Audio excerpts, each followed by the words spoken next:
Baik, video ini melanjutkan dari video sebelumnya, yaitu pengolahan regresi berganda dari variabel likuiditas, kemudian nilai tukar terhadap profitabilitas. Proses pengolahan datanya ada di video sebelumnya. Untuk video ini khusus untuk interpretasi saja. Dan untuk kebutuhan regresi berganda, asumsi dipenuhi itu standar teorinya ada 4: normalitas, multicol, hetero, dan autokorelasi. Ya, uji autokorelasi. Yang pertama, ini kenapa saya menyajikan normalitas ada 2? Hanya ingin membandingkan bahwa yang normalitas itu ada one sample dan normative plot. Ya, kalau saya lebih suka menggunakan Kolmogorov-Smirnov dan bandingkan normality plot. Nanti saya jelaskan. Sekarang kita interpretasi dulu untuk yang one sample. Untuk yang one sample, kita perlu tuliskan dulu hipotesisnya bahwa H0 itu nilai residual terdistribusi normal. HA nilai residual tidak terdistribusi normal. Jika signifikan kurang dari 0,05, maka H0 ditolak. Sebaliknya, jika signifikan lebih besar 0,05, maka H0 gagal ditolak. Jadi pakai seperti ini untuk Kolmogorov. Tuliskan dulu hipotesisnya, kemudian tuliskan keputusannya. Output yang perlu dilihat itu terdapat pada baris paling bawah, ya, baris paling bawah. Kita lihat itu signifikannya 0,04. Jadi diketahui nilai sampel Kolmogorov-Smirnov sebesar 0,124 nilai sig dari 0,5. Maka keputusannya apa coba? Gagal ditolak. Atau kalau menurut beberapa interpreter atau yang menuliskan narasi, H0 juga bisa kita nyatakan diterima. Ketika kita gagal menolak H0 atau menerima H0, otomatis kita menggunakan statement dari H0, sehingga dapat disimpulkan H0 gagal ditolak, nilai residual terdistribusi normal. Jadi kalau ini sudah aman, yang biasanya dalam interpretasi asumsi klasik selanjutnya sudah mendekati aman. Nah, ini saya ingin menjelaskan untuk yang normal probability plot ini interpretasinya adalah di sini ada garis linear atau diagonal. Titik-titik ini adalah sebaran datanya.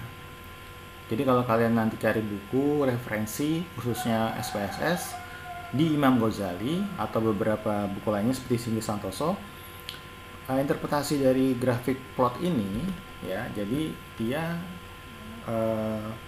menjelaskan ketika titik-titik ini berada di dalam atau mendekati garis, maka sebarannya normal.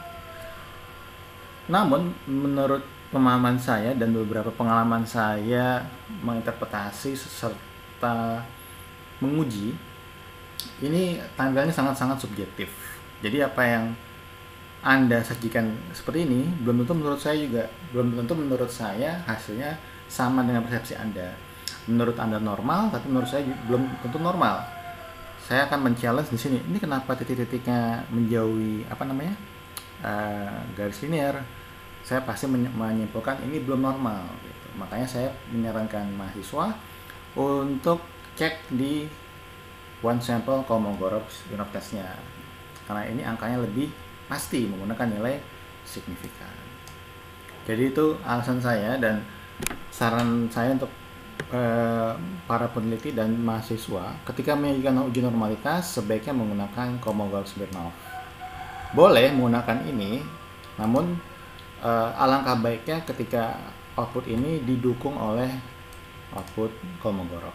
Jadi secara grafis tervisualisasikan dengan baik, secara nilai keputusannya jelas sama gitu. Kita lanjut ke uji yang kedua, uji multicol. Uji multicol ini dia menguji hubungan antara variabel independen, ya, hubungan antara variabel independen.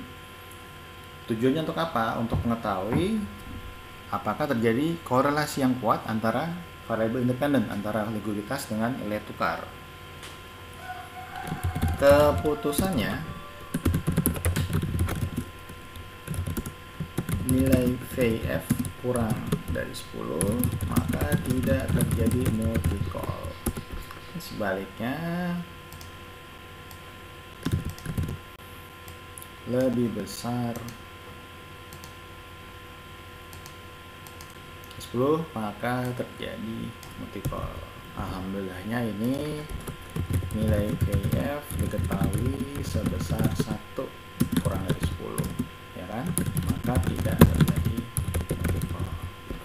Jadi ini sekarang sudah ada dua asumsi untuk ini ya, asumsi normalitas sama multicol. Untuk penyajiannya sebenarnya nggak ada urutan atau pakemnya, mau autocol dulu, multicol dulu, hetero dulu, normalitas dulu boleh. Namun saya biasa ngambil dari yang paling gampang, ya, normalitas, multicol, lanjut ke hetero. Untuk yang hetero, tujuannya untuk apa ini? Tujuannya untuk mencari tahu apakah data yang kalian teliti itu memiliki variance errornya itu homogen atau hetero. Hipotesisnya H0 tidak terjadi heteroskedastisitas, HA tidak terdapat. Ini terdapat heteroskedastisitas. Jika kurang 5, maka H0 ditolak. Jika signifikan,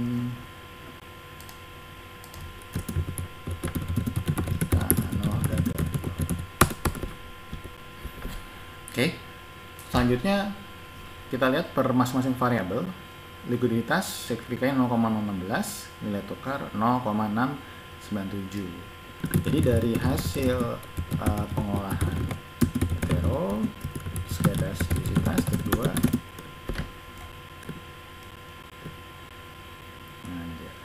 variabel likuiditas memiliki sebesar 0,016.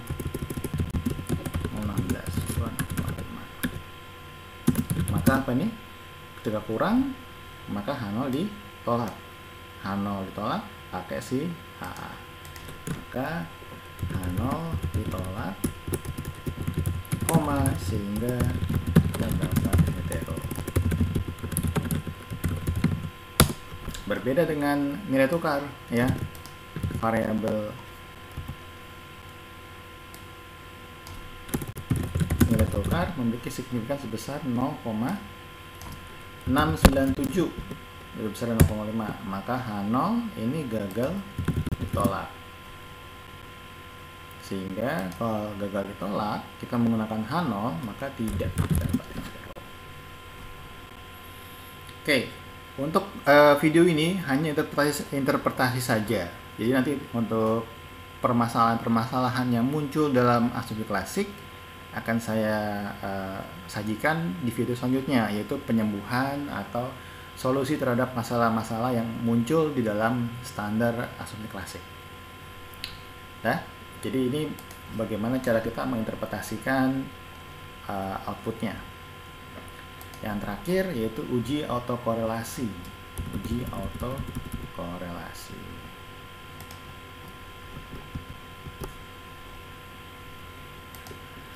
Oke, di sini uji autokorelasi menggunakan nilai Durbin-Watson, yaitu 1061. Kalau kita mau bikin gampang, harapan dari Durbin-Watson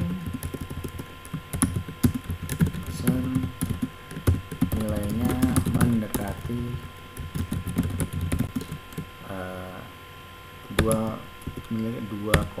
kiri nilai 2. Ini berarti angka 2. Nah ini sayangnya nilai DW sebesar 1,6 masih jauh dari angka 2, sehingga disimpulkan terdapat permasalahan autokorelasi. Jadi ini ada masalah, kemudian hetero juga ada masalah. Nggak apa-apa, disajikan dulu saja untuk video ini ya. Saya review ulang bahwa tadi yang normalitas sudah baik, kemudian multicol juga sudah baik karena sesuai standar. Heteronya yang bermasalah di likuiditas, kemudian autokorelasinya nilai DW-nya masih menjauhi angka 2. Baik, sekian interpretasi dari standar absolut klasik. Untuk video selanjutnya akan saya jelaskan interpretasi dari R-square, nilai R, dan interpretasi bagaimana memperbaiki atau mengobati permasalahan yang ada di dalam absolut klasik. Baik, terima kasih.